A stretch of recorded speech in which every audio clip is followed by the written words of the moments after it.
1600'дөн ашу голубика көчөтүн жетиштирген. Бүгүн Мирлан байкенин плантациясыбыз. Жүрүңүз Мирлан байке, сизди көрсөтөйүн. Биринчи достор, силерге лайфхак.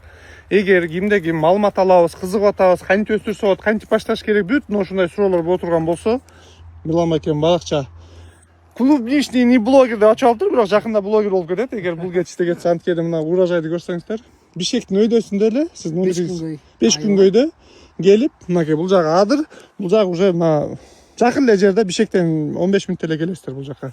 И келип көрүп кетсеңиздер болот. Кылса болобу, өсөбү экен, өспөйбү экен деген суроолорго бүт Мирлан байке, анткени бул голубика бизде жаңы болуп атпайбы? Ооба. Адамдар да түшүнө элек, кантип өстүрөбүз, жерге тиксек болобу? Көрүңүз, машалла, бир көрсөтүңүз да, кирбейсизби плантацияңызда?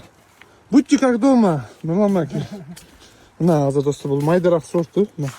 Мынакей уже 7 сорт бар, аралашып кетти арасында бар. 7 сорт бар, Аралашып кеткенде жакшы. Уже биринчи урожайды сатып атасыз деп уктум. Кудай буйруса. Уже оптум кетти. Кетип атат. Мажалла. Так айтылбай эле туруп атат достор. Бирок уже силерге айтып коеюн. 1,5 миңдин тегерегинден кеткен уже. Ачык эле нерсе. Уже бышып атат. Эле көрсөтүп коеюн. Көрдүңүздөрбү? Даамычы мощный экен. Даамы жеп көрдүк. Анткени бул Кудай таала берген күн менен бышып атат, таралып атат. Бул мыйынча көчөт боюнча келген достор. Кайратабам ушуларды өстүрүп, мына кийин Мирлан аке алып, азыр мына бул 4-жыл болсо керек, адашпасам. 4-жыл. Эми сразу айтып коеюн. Кислый торф өсөт. Биринчиси достор, торф кислый болуш керек. Экинчиси көрдүңүздөрбү, мына агроволокнодон саласыздар. Суусуну бересиздер, курап калбаш керек. Мына атайын тамчылап сугарып, бүт технология менен кылынган.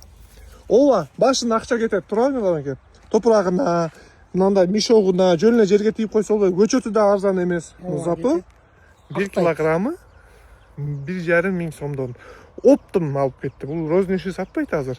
А китайский сатып аткандарды мынча 100 граммы канча сом экен? 100 граммы 270-300 сомго чейин. Элестетсеңиз. Бул голубиканын баасын түшкөнүн көргөнсүзбү? Сезон маалында 50 сом болуп калды деген көрбөйсүз да. Клубникага такыр окшошпой турган бир өсүмдүк достор. И бул Кыргызстанда жаңыдан. Мен силерге айтчумун, ким биринчи баштаса, ушул адам болуп кетет деп. Мирлан байке, болуп кеттиңиз буюрса. Сизден адамдар көрсүн, келип кызыккандар келип, балким баракчаңызды Мирлан Голубика деп өзгөртүп коебуз. Кыскасы достор, ушундай адамдар колдоп, катталып, жакшы сөздөрдөн жазып коесуздар. Эгер кызык болсо, пожалуйста, келиңиздер, эшик ачык. Секретini сыр кылып сактай турган адам эмес. Болгон ачып турабыз. Билгенибизди. Болду, рахмат. Өмүрүңүз узук болсун, узак болсун. Адамдарга пайдаңыз тийип жүрөңүз. Силер фазенда видеоду сактап алыңыздар.